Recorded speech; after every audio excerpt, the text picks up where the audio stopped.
Chicken పచ్చడి ఈజీగా ఎలా తయారు చేసుకోవాలో చూసుకుందాం. ముందుగా ధనియాలు, మెంతులు, యాలక్కాయ, లవంగాలు, చెక్క వీటన్నిటిని ఫ్రై చేసుకొని పొడి చేసుకోవాలి.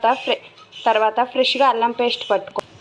చికెన్లో కొంచెం సాల్ట్, పసుపు వేసి కాసేపు పక్కన పెట్టిన తర్వాత ఇలా వాటర్ అంతా ఇంకిపోయే వరకు ఫ్రై చేసుకోవాలి. చూసారు కదా, వాటర్ అంతా ఇంకిపోవాలి, అస్సలు వాటర్ ఉండకూడదు. ఇదిగోండి, బాగా ఫ్రై చేసుకున్నాం కదా, దీన్ని మళ్ళీ ఆయిల్లో ఫ్రై చేయాలి. అందుకోసమని 2 కప్పుల ఆయిల్ వరకు తీసుకున్నాను. ఇదిగోండి, బాగా ఫ్రై చేసుకోవాలి. చాలా టైం తీసుకుంటుంది, చాలా ఫ్రై చేయాలి, బాగా అంటే చాలా బాగా. చూడండి, ఇలా ఫ్రై చేసుకోవాలి, బాగా ఫ్రై చేసుకోవాలి. మనం ముందుగా పట్టుకున్న అల్లం పేస్ట్ అండి,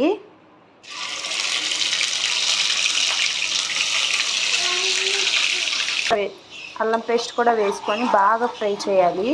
అల్లం పేస్ట్ ఎంత బాగా ఫ్రై అయితే అన్ని ఎక్కువ రోజులు నిల్వ ఉంటుందండి పచ్చడి అనేది. ఫ్రై అయిన అల్లం పేస్ట్లోకి ముందుగా ఫ్రై చేసి పెట్టుకున్న చికెన్ పీసులను వేసి బాగా కలుపుకోవాలి.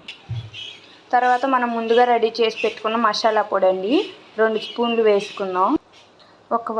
ఒక కప్పు వరకు చిల్లీ పౌడర్ అండి, కారం తీసుకుంటున్నాను. మీరు మీ టేస్ట్కి సరిపడా తీసుకోండి.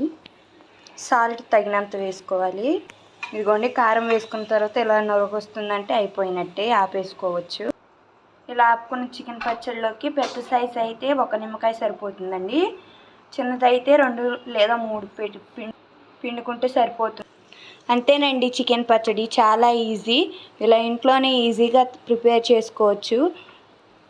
ఇంకా మన ఛానల్ని సబ్స్క్రైబ్ చేసుకొని వాళ్ళు ఉంటే లైక్, షేర్, సబ్స్క్రైబ్ చేసుకొని నా ఛానల్ని సపోర్ట్ చేయండి. Thank you. Bye bye.